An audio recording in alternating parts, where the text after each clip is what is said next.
Isabelle Huot. Pour vivre plus longtemps, pour vivre mieux. En même temps, on se fait du bien. Ça n'a pas besoin d'être compliqué. Ça peut faire toute la différence. Alors, il faut que je vous raconte ce qui s'est passé la semaine dernière.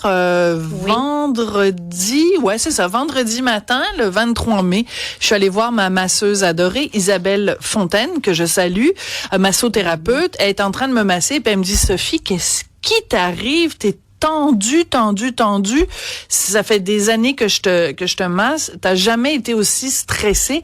Elle dit, il faut que tu prennes soin de ton système nerveux central. Il faut que tu manges mieux, il faut que tu boives plus d'eau, boives plus, pas de vin, de l'eau.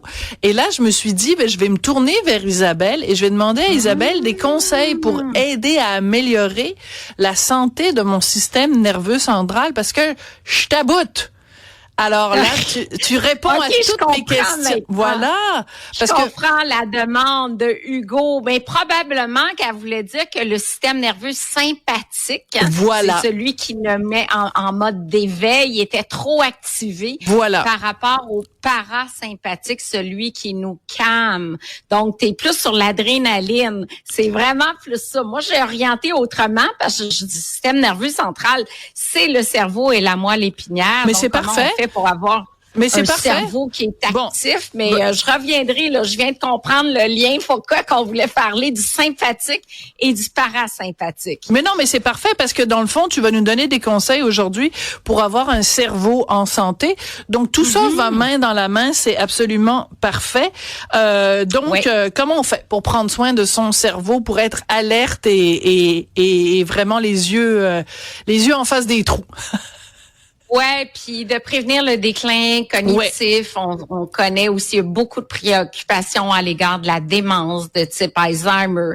Donc, les nutriments clés du cerveau, d'abord les oméga-3.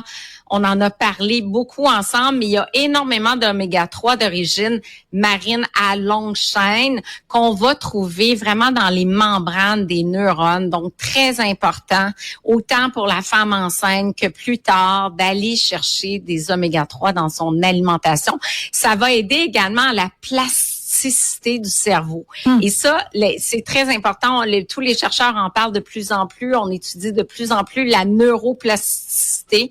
Et par exemple, quand on a une commotion cérébrale, comme j'ai eu l'été dernier, le fait d'avoir une bonne plasticité, ça va faire en sorte qu'on va rétablir les connexions neuronales qui se sont perdues après un trauma, après un choc. Donc, oméga-3.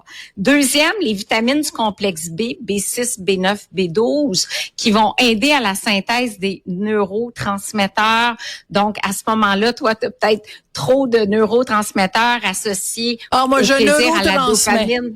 Je neurotransmets, je te confirme, là, mon cerveau.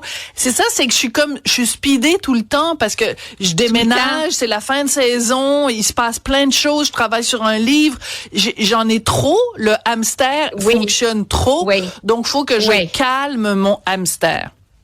Oui, à travers le nerf vague, à travers l'axe cerveau-intestin, ça c'est clair, à travers certains probiotiques qui peuvent faire une différence pour te calmer. La L-théanine qui est extraite du thé vert aussi. Le magnésium, ça, c'est des petits conseils que je donnerais à la Sophie en exaltation d'une fin de saison avec trop de projets parce que je te connais, t'en as plein dans la tête. Donc, j'irais vraiment, vraiment là-dessus. D'ailleurs, le magnésium, c'est très bon pour le cerveau. C'est un anti-stress, c'est un minéral qu'on a de la difficulté à rencontrer les recommandations. Et je dirais les polyphénols également que je vais proposer dans le menu pour le cerveau, le menu idéal pour le cerveau qu'on trouve dans les petits fruits. Donc, très, très bon, qui va travailler comme prébiotique, justement, à travers l'axe cerveau-intestin pour le nerf vague et qui va travailler contre le stress oxydatif qui crée de l'inflammation au cerveau. Alors, dans la liste que tu m'avais envoyée, si on résume, ça donnait les baies, les noix de Grenoble, les légumes verts, mais c'est tout ce que j'aime dans la vie. Des noix de Grenoble, j'en mets évidemment dans mes salades, mais j'en mettrais dans tout, j'adore ça.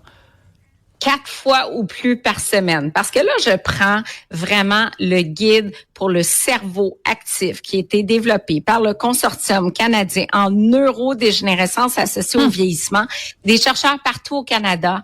Et c'est vraiment intéressant ce qu'ils ont mis de l'avant. On s'est inspiré d'un régime pour le cerveau qui s'appelle le régime MIND, qui a été développé en fait par une épidémiologiste dans une université américaine qui a dit c'est quoi les meilleurs aliments, mais surtout en quelle quantité pour avoir un cerveau hyper fonctionnel, le traitement de l'information rapide, meilleure mémoire, moins de déclin cognitif relié à l'âge, etc., etc.